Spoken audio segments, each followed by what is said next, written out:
पुत्र आप सभी को मुंडा मैथ्स पर स्वागत करता हूं। चलिए दोस्तों, हम लोग इस वीडियो में सर्कल का थ्योरी पढ़ेंगे। कृपया करके आप सब आदमी यह सब थ्योरी का नोट्स पक्का बनाइएगा, क्योंकि हम लोग थ्योरी पढ़ने के बाद धरती पे जितने क्वेश्चन होंगे ज्योमेट्री का, वह सब क्वेश्चन का एकदम पक्का प्रैक्टिस करेंगे। इसीलिए मेरे भाई जरूरी है कि आप सब आदमी का थ्योरी पर एकदम पकड़ रहे। यदि आप लोग का थ्योरी पे पकड़ रहता है पार्टनर, तो हमको आगे क्वेश्चन का प्रैक्टिस कराने में बहुत आसान होगा। हम बहुत फास्ट आपका प्रैक्टिस करा सकते हैं। इसीलिए क्वेश्चन के थ्योरी पर एकदम पार्टनर साहब पकड़ रहना चाहिए। तो चलिएगा ध्यान से, और एक बात समझिएगा कि हम लोग थ्योरी एकदम छोटे छोटे वीडियो में भाई जी पढ़ेंगे, बहुत छोटे छोटे वीडियो में। क्यों? क्योंकि जितना छोटा वीडियो का थ्योरी होगा आप लोग उतना जल्दी देखेंगे और बार बार देखेंगे। तो चलिएगा ध्यान से, सर्कल का थ्योरी हम लोग स्टार्ट करते हैं। सर्कल का सबसे पहला थ्योरी, आप एक बात समझिएगा सब आदमी, अगर ऐसे हम ऐसे गोलाकार बना दिए तो मेरे भाई यह सर्कल हो गया। सर्कल का सबसे पहला थ्योरी कहता है कि यह सेंटर है, यह आपकी जीवा है मेरे भाई। आप लोग तब यह सब बात एकदम पक्का पकड़ सकते हैं, क्योंकि हम तो यह सब पहले पढ़ा दिए हैं। तो यहाँ से थ्योरी कहता है सबसे पहला कि किसी भी वृत्त में जीवा पे डाला गया लंब, किसी भी वृत्त में सेंटर से जीवा पर डाला गया लंब जीवा को दो बराबर भागों में विभाजित करता है।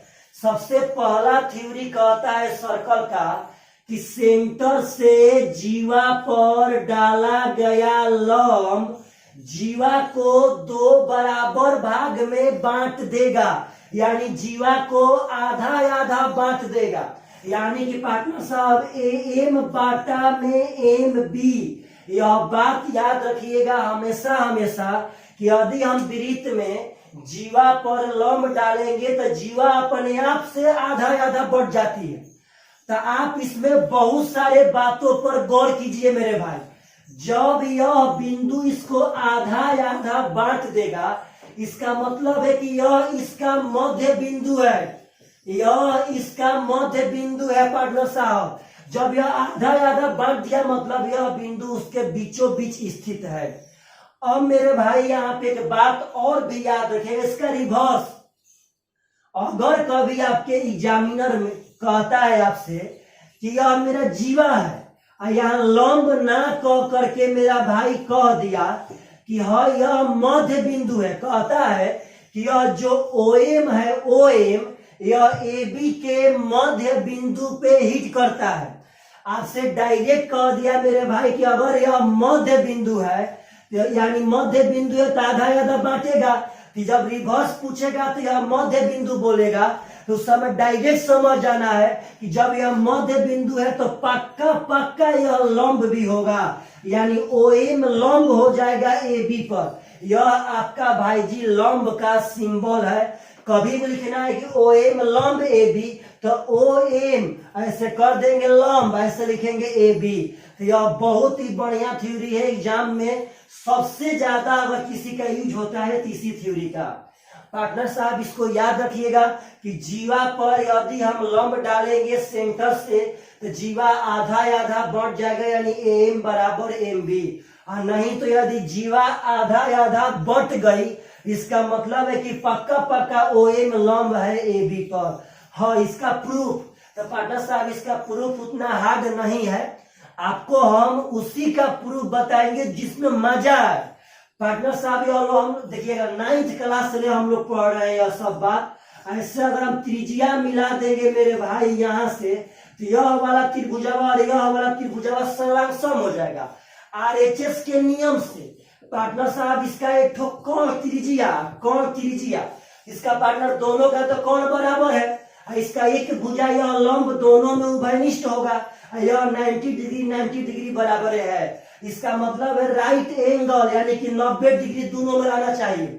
इसका मतलब है दोनों का कोण बराबर चाहिए। तो दोनों का कोण तो पार्टनर साहब त्रिज्या है। सेंटर से परिधि को छूने वाली रेखा त्रिज्या, सेंटर से परिधि को छूने वाली रेखा त्रिज्या, तो जब यह दोनों कोण त्रिज्या है तो कोण भी बराबर है, और कहता है कि वो साइड बराबर चाहिए, तो यह साइड पार्टनर साहब दोनों में है, इसीलिए यह सर्वांगसम हो गया। और सर्वांगसम का मतलब उसका सर्व अंग समान, यानी पार्टनर यहां से लेके यहां तक का समान है, यानी कि AM बराबर MB। तो आप सब आदमी इसको याद रखिएगा कि किसी भी वृत्त में यदि हम जीवा पर लंब डालेंगे तो जीवा आधा आधा बढ़ जाती है। चलिएगा ध्यान से मेरे भाई, लाइट आ गया, बड़ा आप लोग का भाग्य बढ़िया है। तो अगर इसके बाद यह थ्योरी बहुत ही इंपॉर्टेंट है पार्टनर साहब, इसको एकदम बढ़िया से याद रखना है कि जीवा पे डाला गया लंब जीवा को दो बराबर भाग में बराबर बराबर बांट देता है। अगला थ्योरी सर्कल का पार्टनर साहब, अगला थ्योरी कहता है कि वृत्त में किसी चाप द्वारा, वृत्त में किसी चाप द्वारा, मान लेते हैं यह एक चाप है AB, वृत्त में किसी चाप द्वारा एक ही तरफ परिधि पर बनाए गए सभी कोण आपस में बराबर होते हैं। वृत्त में किसी चाप द्वारा एक ही तरफ परिधि पर बनाए गए सभी कोण आपस में बराबर होंगे। यह चाप एक ही तरफ, मतलब इस चाप से अगर ऊपर लेंगे तो ऊपर, और नहीं तो नीचे लेंगे तो नीचे, एक ही तरफ परिधि पर हम कितना भी कोण, देखिए तो एक ठो कोण बनाए हैं AOB। अब इसी चाप से अगर एक ठो यहां बनाएंगे AMB, पहले बात समझिएगा, AMB अगर इसी चाप से यहां बनाते हैं, कहीं भी मेरे भाई कहीं भी बनाइए, यह सब कोण आपस में बराबर होगा। एक ही चाप से हम परिधि पे कितना भी कोण बनाएंगे एक ही तरफ, वह सभी कोण आपस में बराबर होगा।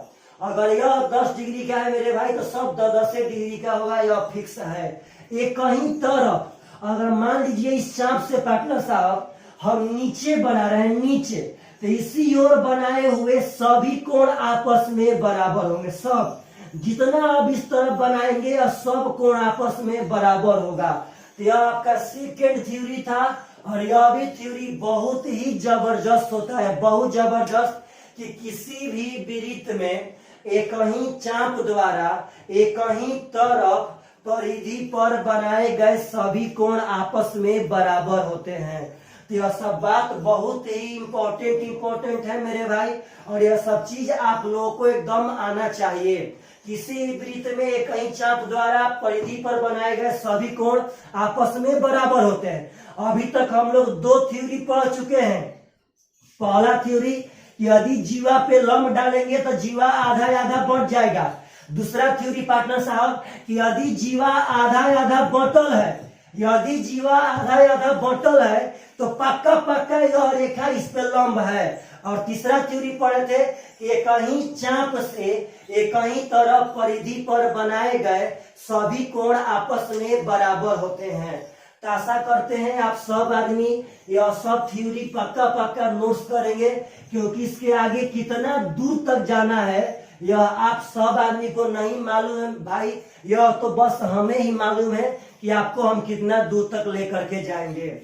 चलेगा ध्यान से। अगला थ्योरी जो बहुत ही बढ़िया है, बहुत बढ़िया पार्टनर साहब, अगला थ्योरी कहता है, आप एक बात समझिएगा सब आदमी, कि आपका यह जो है, मान लीजिए जो यह चीज है, यह मेरे भाई आपका लघु चाप है, यह आपका लघु चाप है, और यह वाला आपका दीर्घ चाप है। तो क्वेश्चन कहता है, थ्योरी कहता है कि दीर्घ चाप पर बनाया गया कोण, दीर्घ चाप पर बनाया गया कोण आप कहीं भी बनाइए, यहां से लेकर के यहां तक इसके एरिया में आप कहीं भी बनाइए, कहीं भी, यह हमेशा न्यून कोण होगा। थ्योरी कहता है कि दीर्घ चाप पर बनाया गया कोण न्यून कोण होता है, और लघु चाप मतलब मेरे भाई एक बात समझिएगा ध्यान से, यह वाला कोण यानी इस लघु चाप पे अगर कहीं भी हम कोण बनाते हैं, इस लघु चाप पे हम कहीं भी कोण बनाते हैं मेरे भाई, तो यह कोण हमेशा अधिक कोण होगा। तो आपका यह थ्योरी भी बहुत ब्रांड है, याद रखिएगा कि दीर्घ चाप पर बनाया गया कोण न्यून कोण, न्यून कोण का मतलब है कि यहाँ थीटा का मान 0 से बड़ा होगा लेकिन 90 से छोटा होगा। और पार्टनर साहब यहाँ होता है कि यदि 90 से बड़ा होगा और 180 से छोटा होगा। आप लोग के मन में यहाँ पे एक बात एकदम जाहिर सी है कि एक बात आप लोग के दिमाग में यहाँ पे आना चाहिए मेरे भाई, कि यहाँ पे सर मान लीजिए कि यह लघु चाप है और यह दीर्घ चाप है, तो हम ऐसा चाप बनाए कि ना वो लघु रहे ना दीर्घ रहे, मतलब इसका आधा आधा। तो उसके बारे में जस्ट अभी ब्रेक के बाद पढ़ेंगे। अभी बस इतना जानिए कि अगर दीर्घ चाप पे हम कोण बनाएंगे तो निम्न कोण बनेगा, यानी 0 से बड़ा 90 से छोट बनेगा। यदि हम लघु चाप पे बनाएंगे पार्टनर साहब तो वह अधिक कोण बनेगा, यानी कि 90 से बड़ा और 180 से छोटा बनेगा। तो हम लोग अभी तक पार्टनर साहब जितना थ्योरी पढ़े हैं उसका एक बार एकदम रिन्यूअल कर लेते हैं। हम लोग पहला थ्योरी पढ़े थे कि जीवा पे डाला गया लंब जीवा को आधा आधा बांट देता है। अगर जीवा पहले से आधा आधा बटल है तो यह पक्का पक्का उस पर लंब होगा। आगे पढ़े थे कि एक ही चाप से एक ही तरफ परिधि पर बनाए गए सभी कोण आपस में बराबर होते हैं। और अभी पढ़े हैं कि दीर्घ चाप पे बनने वाला कोण निम्न कोण होगा और लघु चाप पे बनने वाला कोण अधिक कोण होगा।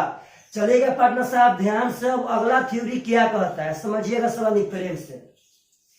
अगला थ्योरी कहता है मेरे भाई, याद रखिएगा सब आदमी, कि किसी चाप द्वारा, आराम से पार्टनर साहब, किसी चाप द्वारा सेंटर पर बनाया गया कोण, किसी चाप द्वारा सेंटर पर बनाया गया कोण, मान लेते हैं ए बी आपका चाप है, तो किसी चाप द्वारा सेंटर पर बनाया गया कोण उसी चाप द्वारा उसी तरफ के, मतलब अगर सेंटर उस तरफ है भाई तो उसी तरफ, इस तरफ ना उसी तरफ। अगर आप बात समझिए सब आदमी, जिस ओर सेंटर रहेगा उसी ओर का मैटर रहना चाहिए। अगर मेरे भाई इसी फिगर को अगर हम ऐसे ड्रॉ करते, ऐसे समझिएगा प्रेम से, यह चाप लेते और इस तरह ड्रॉ करते, यह सेंटर कहते, तो किसी चाप द्वारा सेंटर पर बनाया गया कोण उसी चाप द्वारा उसी तरफ के, मतलब जिस ओर सेंटर रहेगा उसी तरफ के परिधि पर बनाए गए कोण का दुगुना होता है। फिर से, किसी चाप द्वारा सेंटर पर बनाया गया कोण उसी चाप द्वारा उसी तरफ के परिधि पर बनाए गए कोण से दोगुना होगा। यानी पार्टनर साहब याद रखिएगा कि अगर एक ही चाप से हम सेंटर पे कोण बनाएंगे और उसी चाप से यदि परिधि पर हम कोण बना रहे हैं तो मेरा सेंटर वाला कोण पर परिधि वाला कोण से दोगुना होगा। यानी मेरा सेंटर पे कोण बनेगा ए ओ बी, तो यह कोण इस कोण से दुगुना होगा, यानी कोण ए सी बी, यानी इस कोण से यह दुगुना होगा पार्टनर साहब। यहाँ 2 से गुना करेंगे, यह सेंटर वाला कोण इसका दोगुना होगा। अगर यह थीटा है तो यह 2 थीटा होगा, अगर यह 50 है तो यह 100 होगा, अगर यह 20 है तो यह 40 होगा भाई जी। इसका रिवर्स भी याद रखिएगा कि सेंटर पर के कोण से परिधि पर का कोण आधा होता है, आधा। पार्टनर साहब सेंटर पर के कोण से परिधि पर का कोण आधा होता है, जब यह दोगुना होगा तो यह आधा होगा। यहां देखिए ध्यान से, अगर मेरा सेंटर नीचे के तरफ है तो किसी चाप द्वारा सेंटर पर बनाया गया कोण उसी चाप द्वारा उसी तरफ, यानी सेंटर उसी तरफ नीचे है तो इसी तरफ परिधि पर बनाए गए कोण का यह दोगुना होगा, यानी यह अल्फा हो जाएगा तो यह 2 अल्फा होगा। मेरे भाई एक बात याद रखिएगा, बहुत सारे लड़के समझते हैं कि बस खाली इधर होगा ना पार्टनर साहब। अगर यह मेरा चाप है तो यह अगर सेंटर पे यहाँ ए ओ बी बन गया तो आप इस चाप को छोड़ के कहीं भी बनाइए, इस चाप के अलावा आप यहां से लेके यहां तक में कहीं भी बनाइए। अगर मान लीजिए यहां भी हम बनाते हैं तो इस कोण से यह कोण दोगुना होगा, सेंटर पे जो कोण बनेगा वह परिधि पर के कोण से दोगुना होगा। बस जिस चाप को लेंगे उस चाप पर नहीं रहना चाहिए, जिस चाप पर लेंगे उस चाप को छोड़ करके अन्यथा जो सेकेंड चाप है उस चाप पे कहीं भी बनाएंगे तो पार्टनर साहब परिधि पर के कोण से सेंटर पर का कोण दोगुना होता है और सेंटर पर के कोण से परिधि पर का कोण आधा होता है। तो अगर यह सब थ्योरी आए तो आप सब आदमी को एकदम यूज करने आना चाहिए मेरे भाई। अगर यहाँ से हम कहते हैं कि मेरा यहाँ 10 डिग्री कोण बना है तो पार्टनर साहब सेंटर पे बन जाएगा 20 डिग्री। तो आशा करते हैं आप सब आदमी को यहाँ तक का थ्योरी एकदम पक्का पक्का याद होगा। हम लोग बहुत ही छोटे छोटे वीडियो में इसका थ्योरी पढ़ेंगे, बहुत ही छोटे छोटे वीडियो में मेरे भाई जी। यहाँ तक का थ्योरी अभी देखते हैं आपको याद है कि नहीं है। किसी भी वृत्त में अगर जीवा पे लंब डालेंगे तो जीवा आधा आधा बढ़ जाएगी। अगर जीवा पहले से आधा आधा बटल है इसका मतलब यह पक्का पक्का यहाँ पे लंब होगा। किसी भी वृत्त में एक ही चाप द्वारा एक ही तरफ परिधि पर बनाए गए सभी कोण आपस से बराबर होते हैं। किसी भी वृत्त में अगर हम दीर्घ चाप पे कोण बनाएंगे तो वह न्यून कोण बनेगा, यदि लघु चाप पे बनाएंगे तो वह अधिक कोण बनेगा। और किसी भी वृत्त में सेंटर पे बनाया गया कोण उसी चाप द्वारा उसी तरफ के परिधि पर के कोण का दुगुना होता है। अगर यह थीटा तो यह 2 थीटा, अगर यह 50 तो यह 100। तो पार्टनर साहब भूलिएगा मत, ऐसा क्वेश्चन कभी भी आए तो आप सब आदमी से पक्का पक्का एग्जाम में बन करके आना चाहिए। चलिएगा ध्यान से मेरे भाई, अगला थ्योरी सर्कल का क्या कहता है याद रखना है प्रेम से। आप लोग को हम जस्ट अभी बताए थे एक थ्योरी कि आपका जो दीर्घ चाप पे कोण बनेगा वह आपका न्यून कोण बनेगा और जो लघु चाप पे कोण बनेगा वह आपका अधिक कोण बनेगा। तो वहां पे जाहिर सी बात है कि आपके दिमाग में एक बात आना चाहिए पार्टनर, आपके दिमाग में एक बात आना चाहिए कि सर यदि लघु चाप दीर्घ चाप नहीं रहे, मतलब ऐसा बात जो बराबर बराबर हो जाए, यानी पार्टनर साहब जब बराबर बराबर होगा तो वह व्यास कहलाएगा, व्यास।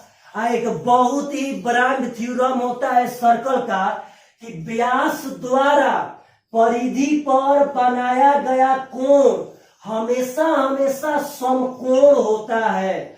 व्यास द्वारा परिधि पर बनाया गया कोण हमेशा हमेशा 90 डिग्री का होता है।